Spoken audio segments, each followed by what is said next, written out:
Thank you for watching the Bulletin News again. We are joined today with Leon Haywood, an old resident of Secunda. And Leon, let me start. Let me hear it from you. You and I know the reason why I'm discussing today or having a chat with you today. But tell the people, why am I having a chat with you today? So Insia, I've got a passion for Secunda. I love the place. I love the people there. I've still got a business there and all that. And I contracted COVID-19 about 2 weeks ago, in the week of the 16th. And I'm trying to, I'm trying to tell people to wear masks and to keep safe and not to get this virus, especially Secunda people, because of the respiratory problems that you can get from living in Secunda. Leon, we're going to discuss that. I just want to go back to what you just said. You said you have a business still here, and I know that you've said it on Facebook. People sometimes panic. You are not visiting Secunda at this stage. You are staying in your area, and you're staying indoors. You're not going anywhere. Yes, I'm not allowed to go outside. I'm outside my house. So if I do, I can get arrested for manslaughter. The last time I was in Secunda was in February. Okay, so people can rest at ease. You contracted the disease after that, I just want to put that on the table so that we don't have anybody thinking, oh, Leon still got something coming here. Okay, Leon, so when we discussed earlier, you said about contracting the disease, and I asked you, and I want, this is a very important question. Where did you get this? So we thought that it was a lady from my daughter's school, her children, because we got a letter from the school to say that the mom she was tested, and she was tested positive for COVID-19. So they sent out a letter, and the two kids, they in the aftercare with my daughter. So we thought that was where I got it. They were tested afterwards. They weren't positive or anything like that. So I can't tell you where I got it. Probably from some person that coughed or sneezed on me or something. I don't know. And what I like of what you said now is there's absolutely no clue on where you got it. So you could have walked in a mall and contracted it in the mall. You could have gone anywhere.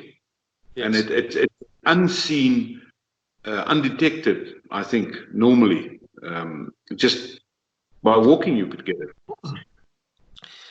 That's the problem, in that you touch your face. You walk, you touch stuff, and you touch your face, and that's how I got it. Or somebody sneezed, and I inhaled it, or something. I don't know. I can't tell you. Yeah.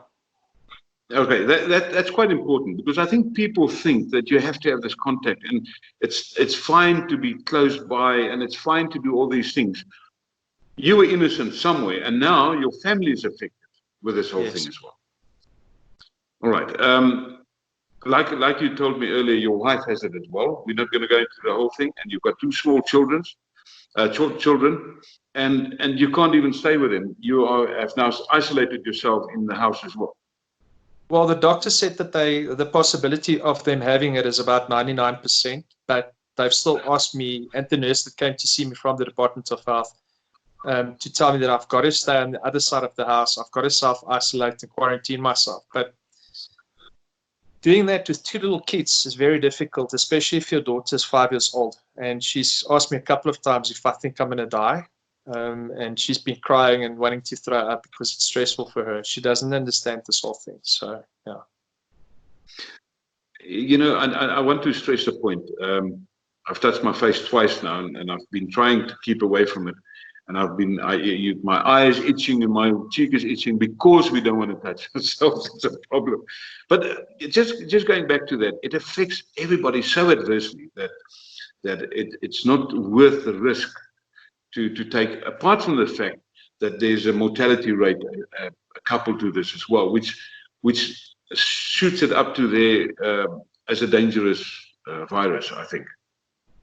Well, today I look fine. I think people can see that from the video because I'm having a good day. But I've had days where I've been rolled up in a little ball here on the floor in pain because of my kidneys.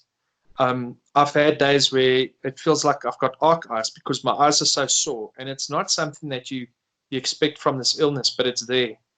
The mortality rate, I think, is 1 or 2%. But if you take, we've got 60 million people in South Africa. If 1 or 2% contracts this virus and they die from it, or let's say the mortality rate is 1 or 2%, from 60 million people, that's a lot of people.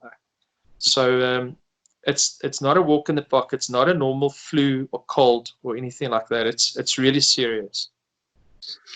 Well, just on that, Leon, have they given you a time when they think that you will be beating this virus, or do they just say, just stay indoors, we don't know what's happening yet? You've been 2 weeks indoors at this stage. Yeah. So from the date that they gave me the actual result, I've been in quarantine, or I'm supposed to be in quarantine for another 14 days. So next week, Friday, they're going to come here and the Department of Health will test me.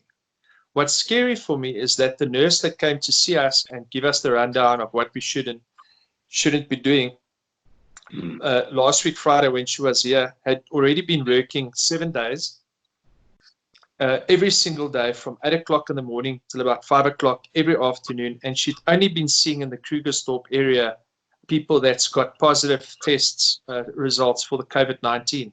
So I can't tell you if the results on the news is accurate or not, but I'm really worried if I look at what's happening around us. So maybe another 2 weeks and then I'll be tested again. And I know that once you've been tested negative, you have to wait another 2 days and then the next test, and only then do they sort of deem you as beating the disease. Yes.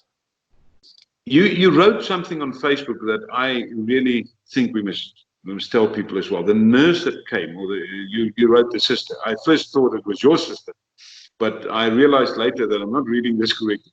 You said she kept 2 meters away from you, and when you came closer, she just kept going backwards. Yes. And I mean, in the medical profession, how did that grab you? So when she got here, I walked out to greet her. I had a mask on. She had a mask on. When my wife walked out the house to say hello, she didn't have a mask on. So the nurse, sister, stopped her and said to her, please go back inside right now, put on a mask, and then you can only come outside, which she did. She asked us to always keep a distance of at least 2 meters away from her. I had to get like a form to fill in. She put it down, walked backwards, and I walked forward to fetch it. So if I walked closer to her, she would walk backwards. That's like, imagine this in a mall, with somebody that's asymptomatic. Yeah. You don't know if the guy next to you is sick or not. You don't know.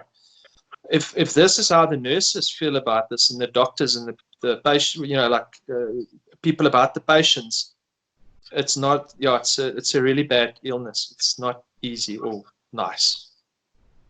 Leon, one last thing on the illness. You've said to me you feel terrible, but you've also said sometimes in the morning you feel great, and in the afternoon it's like you've got fatigue for running 100 kilometers or something like that.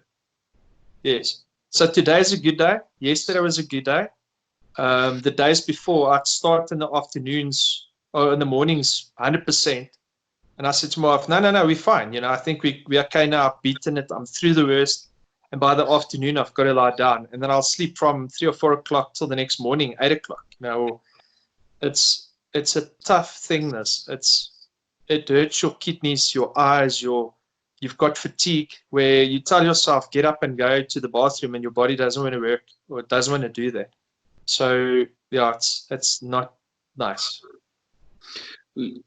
Let me just ask you, and this is most probably the most important part of the whole conversation that we have, is people have now been saying, don't wear the mask, don't wear the gloves, don't do this, don't do that. I know you and I have had a short discussion before the time, and you've got a very interesting take, which I think is the correct one. Tell me, what do we need to tell people outside? Well, first prize would be not to go outside your house at all. So do not go to the shops. Don't go anywhere. if you can, have people deliver stuff to your house. When they leave and they've left the stuff on the driveway, fetch it, bring it in, put it in your kitchen, wipe everything down with Dettol, and then only use it. If you, I mean, and like people in the townships don't have that luxury. I mean, where is Checkers going to deliver to them or whatever? But what I would do if I was them is put a buff or anything or whatever that you can cover your nose and your mouth, and put some glasses on as well, because you don't want spittle to go into your eyes and get the bloody illness through that. So, and when you get home, get in the bath and wash everything you can. Take your clothing, and before that, put it in the washing machine and wash it on high and whatever, because especially you guys in Secunda with the lung ailments and things and whatnot, you don't want this illness. So be very careful. People are so lackadaisical and relaxed about this whole thing and making jokes about alcohol and going out for smokes and nonsense or whatever. But once you get it, you'll pray that nobody else gets it. So that's the only time that you'll understand how serious this thing really is. I drove here this morning, and it struck me as how busy this time is. Now, okay, it was also 1 o'clock. Actually, not this morning, this afternoon, but it was 1 o'clock, and Sasol came out. You know, we've got a lot of people working with Sasol. But even though there's a lot of people working for Sasol, I still think there's a lot of people walking around that shouldn't be here. So the best advice is don't go out when you don't need to go out. Well, if you're high risk, if you're asthmatic, if you're a smoker, if you're older than 55, you shouldn't be out in the street anyway. And I mean, you can understand that there's people that live in shacks or live in townships that they literally don't have the luxury of having people deliver food to the house. But even then, try and keep a distance of at least 2 meters between you and the other person, and wear a mask, man. Seriously, even if it's a homemade scarf or something. But yeah, people should really understand how bad this thing is. But you can understand, like, there is people that need to go out in public and they need to get food, or they need to do essential services, especially with Sasol. I do get it. But when you get home, bath, shower, do whatever you can to wipe whatever you've got on you off. NC, I was joking about it just now, but just standing at a mall, watching people as they exit the toilet. Most people don't wash their hands. It's gross. I mean, and that's not even number one, that's number two. Now expecting people to cough into their elbow or something like that. People don't. And you touch these people, you shake hands and all sorts of nonsense. And you get home and you've just now infected your whole family, and everybody is sick. And your mother, that's 80 years old, that's sick as well. And it's just because you didn't do what you were supposed to, because you didn't take it serious. I think, Leon, as a last thought, maybe, I think this virus has most probably changed a lot of people's minds, and hopefully those, exactly what you said now, because it's true. It is, you know, it's something that happens every single day. Maybe that will change some of the people's minds, and maybe the whole country. But we have to get through this first. And let us end there and saying thank you very much for discussing this with us. I know when I spoke to you a long time ago, you were very reluctant to do this, but I think things have changed now, and I think people need to know from people that has the virus what it is, because I don't think people realize we've got a homeless shelter that's breeding with other things at this stage. And what if the virus gets into there? What if the virus gets into anywhere? I'm not even talking about the normal towns. I'm talking about townships and so on. I think we will see something happen if we don't stop this quickly. And what you've just said to me now is exactly the way to go about it. Keep safe rather than anything else. Well, the thing is, most of the news we get is it's either you get it very light or you die. And most people don't realize that there's a middle in between section as well. And you don't get to choose. You don't know if it's going to be light, if it's going to be medium, or if you're going to end up in hospital. And you're playing Russian roulette with yourself. So and you're causing this to your family as well. So people must just keep safe and adhere to the rules. wear a mask and just be safe. Now there you have it. You've heard it from Leon. Wear the mask, stay indoors. I've put a thing up, Leon, a while ago that said stay calm, stay indoors, on the take of the Second World War thing that said stay calm, you know, that type of thing. The biggest thing is that we need to stay indoors. Leon, thank you very, very much for chatting with us. If I may, and I'm not going to put you on the spot, we'll discuss it later. Let's talk after the next test and see what happens then, and keep some progress going for guys out there. Thank you very much. Yeah, keep up. Thanks, Insia.